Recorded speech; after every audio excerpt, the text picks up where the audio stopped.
It's Wednesday, July 31st. I'm Priyanka Arabindi. And I'm Juanita Tolliver, and this is What a Day, the show where we're on the edge of our seats waiting for Vice President Kamala Harris to pick a running mate. Yeah, I keep seeing those TikToks of the Trader Joe's wine section that says interesting whites and just all of the vice presidential potential hopefuls. Very exciting for me. I like it. On today's show, the Senate passed a bill to protect kids online, and now it heads to the House. Plus, a big congratulations to the U.S.A. women's gymnastics team and other news from the Paris Olympics. Yeah, listen, if Juanita and I had it our way, this would be a Paris Olympics show. 100%. The gymnastics team, hype. So exciting. But we have more on that in just a moment. But first, on Tuesday, Vice President Kamala Harris took the stage at a campaign rally in Atlanta in front of a crowd of thousands. And the vice president was joined by some heavy hitters, including rappers Quavo and Megan Thee Stallion. Now, I know my ladies in the crowd love their body. Real hot girl. And if you want to keep loving your body, you know who to vote for. Hey! Sick. I mean, I'm into hotties for Harris 100%. 100%. How are you not hyped just like hearing that? The rally underscored the enthusiasm that we have been witnessing among voters since Vice President Harris stepped into the presidential race. It is palpable. In the week after President Joe Biden announced that he was exiting the race, the Harris campaign raised roughly $200 million and signed up more than 170,000 volunteers. Those numbers are bananas. And I'll just say from an anecdotal perspective, Juanita and I are having a lot more fun doing this show in the last couple weeks after this. Meanwhile, former President Trump and his campaign have been spending a lot of the last week defending his vice presidential nominee, Ohio Senator J.D. Vance. On Monday, Trump went on Fox News and completely misrepresented the numerous negative comments Vance has made about women who don't have children. He likes family. I think a lot of people like family, and sometimes it doesn't work out. And you know why? You don't meet the right person, or you don't meet any person. But you're just as good, in many cases, a lot better than a person that's in a family situation. Okay, number one, where is this loyalty coming from Donald Trump? This feels ridiculous because I've never seen him stand up for anybody ever. And number two, when did he become the family man? Like, what? No. Now, it won't take much for whomever Vice President Harris selects to outshine J.D. Vance, but there is still a ton of interest around who will end up being Vice President Harris's running mate and what they could add to the ticket. Yeah, Vice President Harris is expected to announce her VP pick within days. According to reports, Harris is scheduled to visit Philadelphia with her VP pick on Tuesday, August 6th, so that is just next week, and tour other battleground states together throughout the week. To dig in a little deeper and make sense of the veepstakes, I spoke earlier with Kadia Goba, a political reporter for Semafor. And she started by explaining to me what one Democratic strategist meant when she told Kadia that the vice presidential candidates are, quote, the most exciting group of white men I have ever seen. Her point was that historically, typically, white men have been a little more bland in the political spectrum. And these are kind of lively if you point to people like Waltz or Shapiro, who have been just very, forward and outspoken about their support for Harris. It's an interesting phenomenon. Someone asked me the other day, why do I think a woman won't be on the ticket? I don't know, right? I can only point to what Democratic strategists and, more importantly, people who are influencing the people in their districts, like lawmakers, like people on the ground, what they are saying. And it's been widely reported that the Harris campaign is looking for someone to even out the ticket. And that probably means that her perception, she's perceived as being very progressive, or much more progressive, I should say, than Joe Biden. So that means someone a little more moderate. There are a lot of names being thrown around in the mix here. I'm going to ask you to break down more about a few of them in just a minute. But if you had to narrow it down at this point, which of these contenders do you think it'll end up coming down to? Based on what people are texting me, people in the know, people that are close to the campaign, I keep hearing the name Shapiro. I also keep hearing the name Kelly. But I also hear Waltz.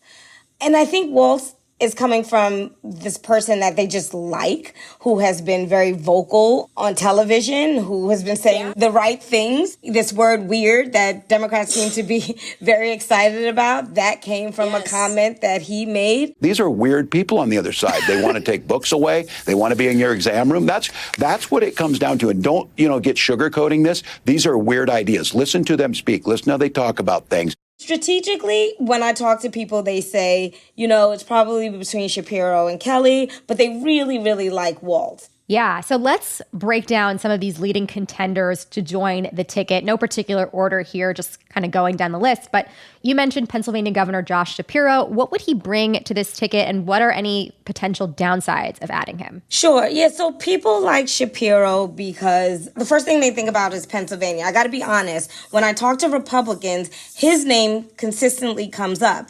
And their argument is, hey, if Democrats win Pennsylvania, that means Republicans are going to have to sweep the other swing states. As you know, Pennsylvania is a swing state.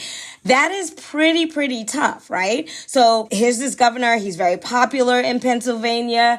Bringing him on the ticket, that could swing that state, which would be detrimental for Republicans.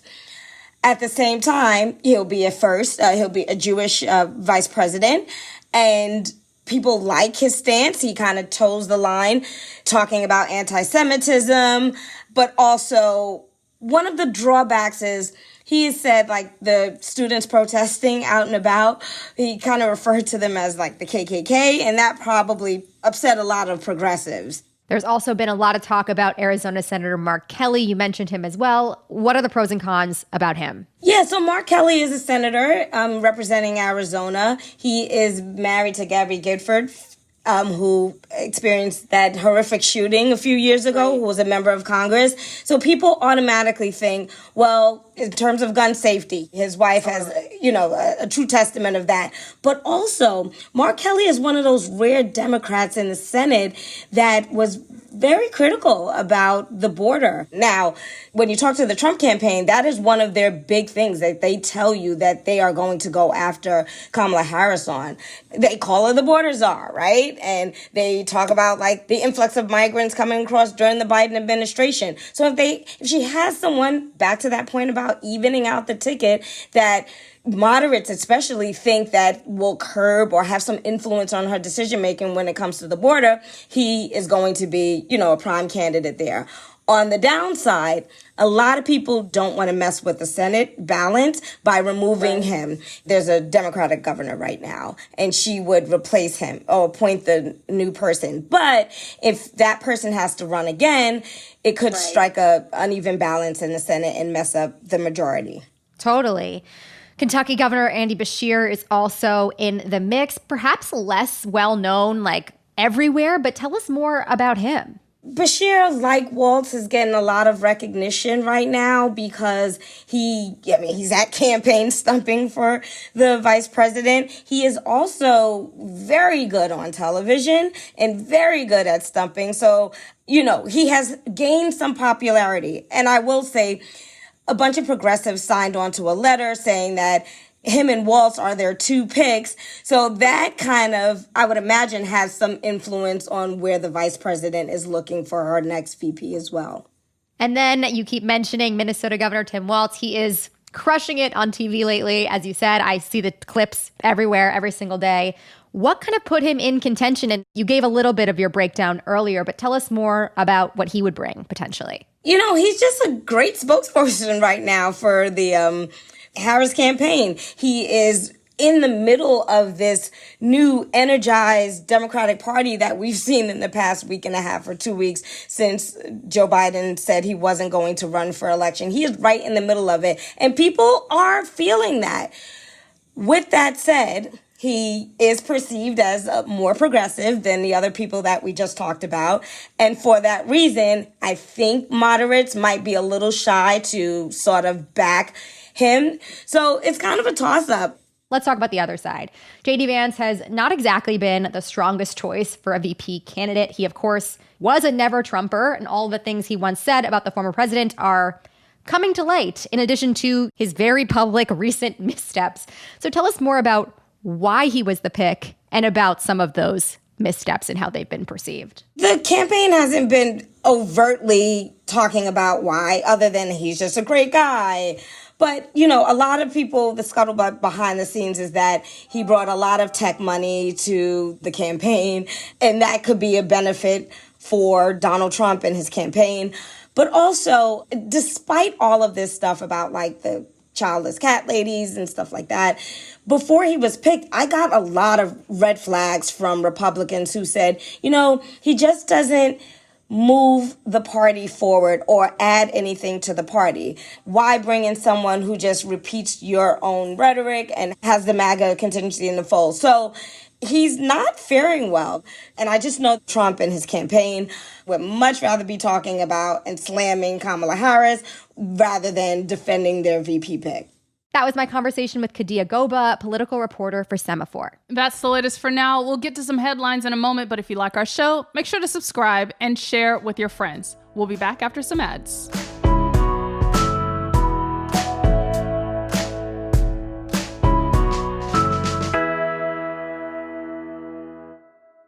Hey, Fidelity.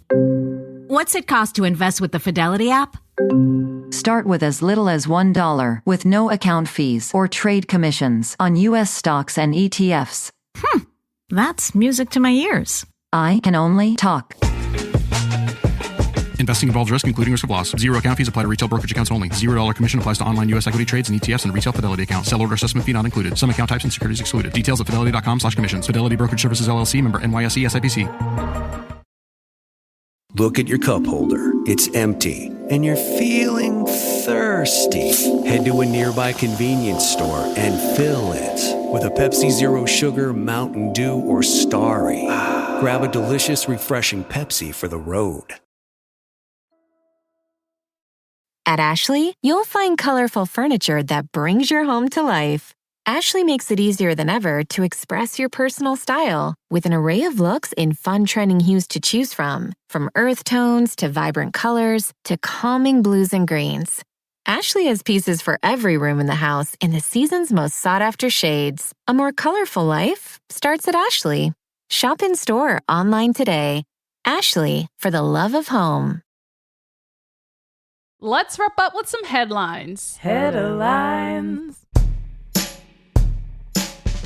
Paul Dans, a former Trump administration official, has stepped down as the head of Project 2025 at the Heritage Foundation. Dans helped design Project 2025 as a kind of radically conservative blueprint for the next Republican administration. Danz's exit comes amid repeated efforts by the Trump campaign to distance itself from Project 2025 as Democrats make it a liability for Republicans. In a threatening statement, the Trump campaign said, quote, reports of Project 2025's demise would be greatly welcomed and should serve as notice to anyone or any group trying to misrepresent their influence with President Trump and his campaign. It will not end well for you. Okay, screech that record.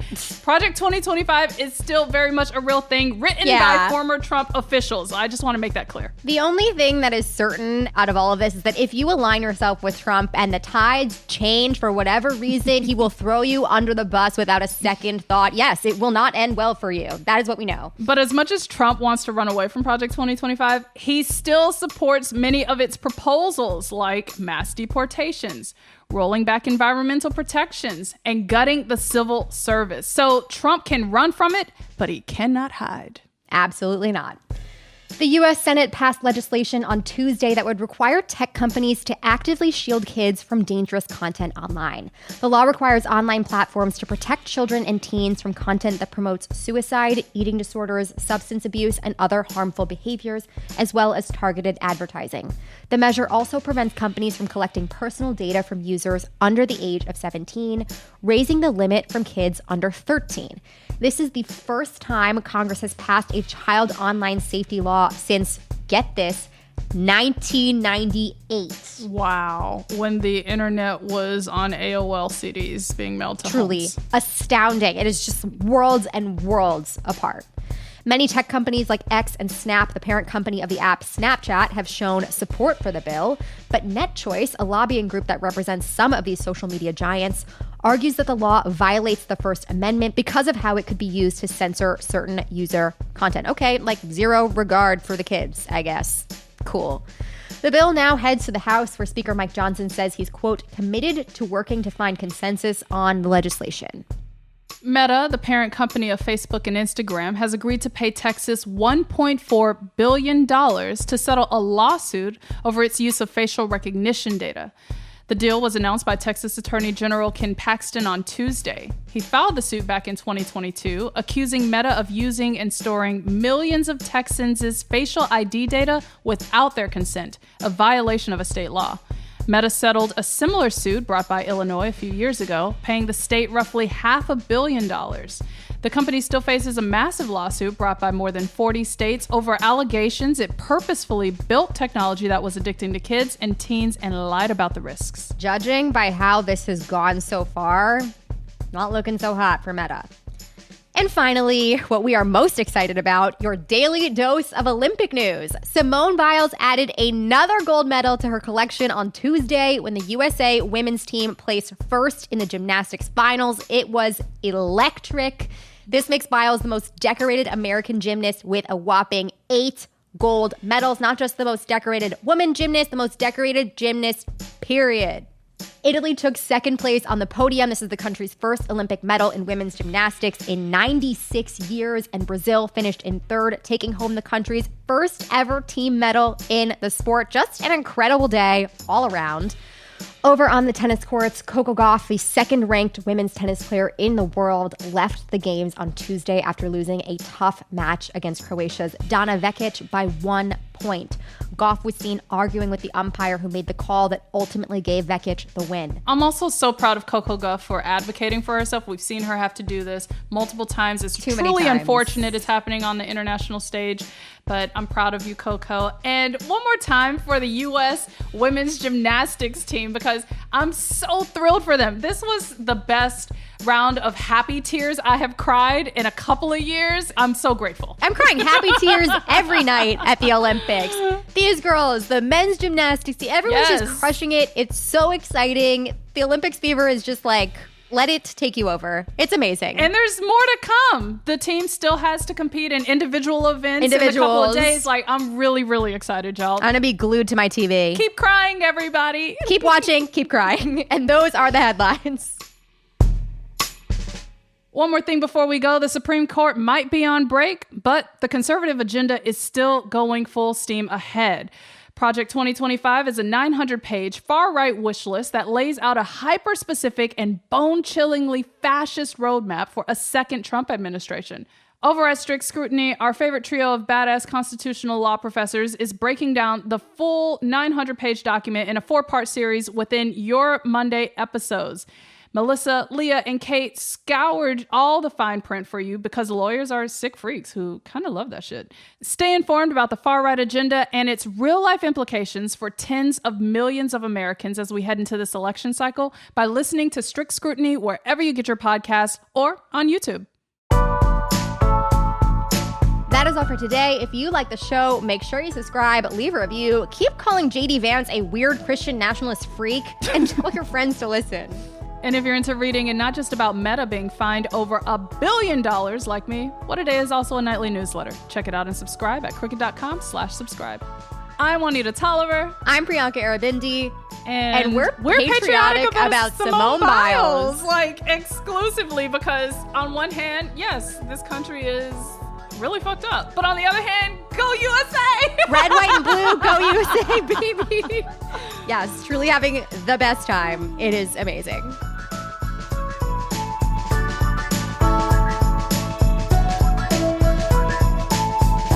What a Day is a production of Crooked Media.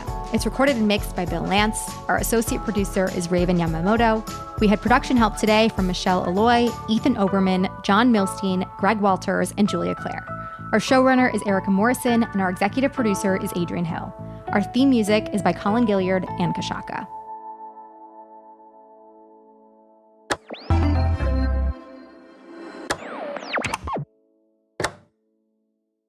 Hey, Fidelity. How can I remember to invest every month? With the Fidelity app, you can choose a schedule and set up recurring investments in stocks and ETFs. Oh, that sounds easier than I thought. You got this. Yeah, I do. Now, where did I put my keys? You will find them where you left them. Investing involves risk, including risk of loss. Fidelity Brokerage Services, LLC, member NYSE, SIPC. At Ashley, you'll find colorful furniture that brings your home to life. Ashley makes it easier than ever to express your personal style with an array of looks in fun trending hues to choose from earth tones to vibrant colors to calming blues and greens. Ashley has pieces for every room in the house in the season's most sought-after shades. A more colorful life starts at Ashley. Shop in store or online today. Ashley, for the love of home.